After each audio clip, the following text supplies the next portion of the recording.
ॐ श्री हनुमत्कवचं सनत्कुमार उवाच कार्तवीर्यस्य वचं कथितं ते मुनीश्वर मोहविध्वंसनं चैत्रं मारुतेः कवचं शृणु यस्य सन्धारणात् सद्यः सर्वे नश्यन्तुपद्रवाः भूतप्रेतारिजं दुःखं नाशमेति न संशयः एकदाहं गतो द्रष्टुं रामं रमयतां वरम्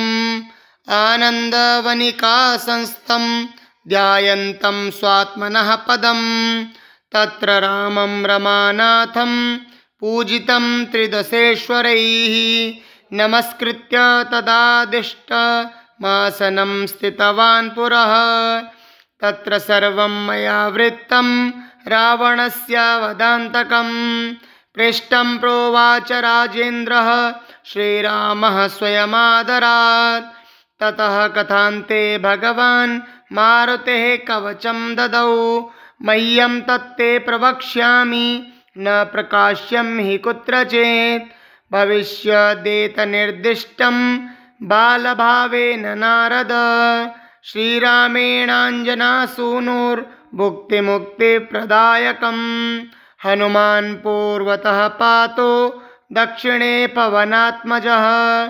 पातो प्रतीच्यामवक्षग्नः सौम्ये सागरतारकः ऊर्ध्वं पातो कपिश्रेष्ठः केसरी प्रियनन्दनः अधस्ताद्विष्णुभक्तस्तु पातु मध्ये च पावनिः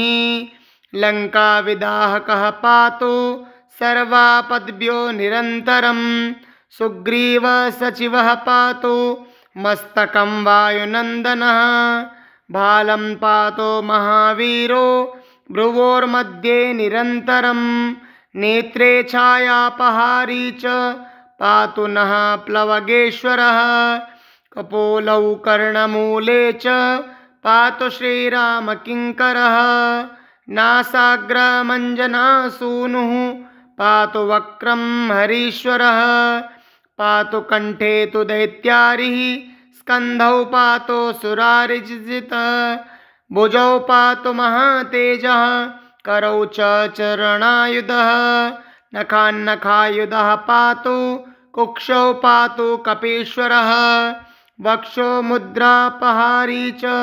पातु पार्श्वे भुजायुधः लङ्कानिवर्जनः पातु पृष्ठदेशे निरन्तरं नाभिं श्रीरामभक्तस्तु कटिं पात्वा नीलात्मजः गुह्यं पातु महाप्राज्ञः शक्तिनी अतिथिप्रियः ऊरू च जानुनी पातु लङ्काप्रासादभञ्जनः जङ्गे पातु कपिश्रेष्ठो गुल्फौ पातु महाबलः अचलोद्धारकः पातु पादौ भास्करसन्निभः अङ्गानि पातु सत्त्वाढ्यः पातु पान्दाङ्गुलिः सदा मुखाङ्गानि महाशूरः पातु रोमाणि चात्मवान् दिवारात्रौ त्रिलोकेषु सदा गतिसुतोऽवतु स्थितं वज्रन्तमासीनं पिबन्तं जक्षतं कपिः लोकोत्तरगुणः श्रीमान् पातु त्र्यम्बकसम्भवः प्रमत्तं वा शयानं गहनेऽम्बुनि स्थलेऽन्तरिक्षे जग्नो वा पर्वते सागरे द्रुमे संग्रामे संकटे घोरे वीराड्रूपधरोऽवतु डाकिनी शाकिनी मारी कालरात्रि मरीचिकः शयानं मां विभुः पातु पिशाचोरागराक्षसीः दिव्यदेहधरो धीमान् सर्वसत्ता भयङ्करः साधकेन्द्रावनः शाश्वत पातु सर्वत एव मां यद्रूपं भीषणं दृष्ट्वा पलायन्ते भयानकाः स सर्वस्रूपः सर्वज्ञः सृष्टिस्थितिकरोऽवतु स्वयं ब्रह्मा स्वयं विष्णुः साक्षाद्देव महेश्वरः सूर्यमण्डलगः श्रीधः पातु कालत्रयेऽपि मां यस्य शब्दमुपाकर्ण्य दैत्यदानवराक्षसाः देवा मनुष्यास्तिर्यञ्च स्थावरा जङ्गमास्तथा सभयाभयनिर्मुक्ता भवन्ति स्वकृतानुगाः यस्यानेककथाः पुण्यः श्रूयन्ते प्रतिकल्पके सोवतात् साधकश्रेष्ठं सदा रामपरायणः वैधात्रधात्री प्रभृति यत्किञ्चिदृश्यते लयं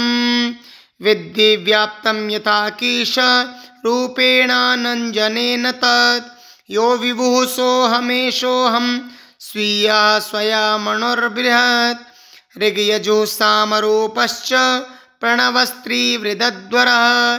तस्मै स्वस्मै च सर्वस्मै नतोऽस्यात्मसमाधिना अनेकानन्तरब्रह्माण्ड धृते ब्रह्मस्वरूपिणे समीरणात्मने तस्मै नतोऽस्यात्मस्वरूपिणे नमो हनुमते तस्मै नमो मारुतसूनवे नमः श्रीरामभक्ताय श्यामाय महते नमः नमो वानरवीराय सुग्रीवसख्यकारिणे लङ्काविदहनायाथ महासागरतारिणे सीताशोकविनाशाय राममुद्राधराय च रावणान्तनिधानाय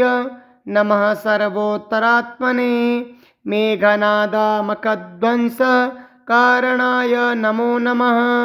अशोकावनविध्वंसकारिणे जयदायिने वायुपुत्राय वीराय आकाशोदरगामिने वनपालशिरश्क्षेत्रे लङ्काप्रासादभञ्जिने ज्वलत्काञ्चनवर्णाय दीर्घलाङ्गुलधारिणे सौमित्री जयदात्रे च रामदूताय ते नमः अक्षस्य वधकर्त्रे च ब्रह्मशस्त्रनिवारिणे लक्ष्मणाङ्गमहाशक्ते जातक्षतविनाशिने रक्षोघ्नाय रिपुघ्नाय भूतघ्नाय नमो नमः ऋक्षवानरवीरौघ प्रासादाय नमो नमः परसैन्यबलघ्नाय शस्त्रास्त्रघ्नाय ते नमः विषघ्नाय विषघ्नाय भयघ्नाय नमो नमः महारिपुभयघ्नाय भक्तत्राणैककारिणे करप्रेरितमन्त्राणां मन्त्राणां स्तम्भकारिणे पयः पाषाणतरणकारणाय नमो नमः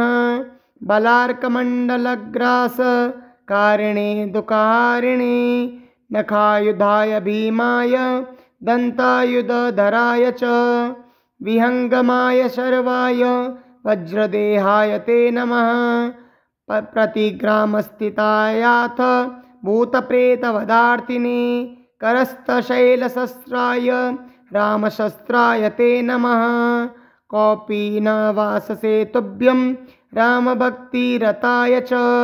दक्षिणाशाभास्कराय सतां चन्द्रोदयात्मने कृत्याक्षतव्यथाग्नाय सर्वक्लेशहराय च स्वाम्याज्ञापार्थसङ्ग्राम सख्यं सञ्जयकारिणे भक्तानां दिव्यवादेषु सङ्ग्रामे जयकारिणे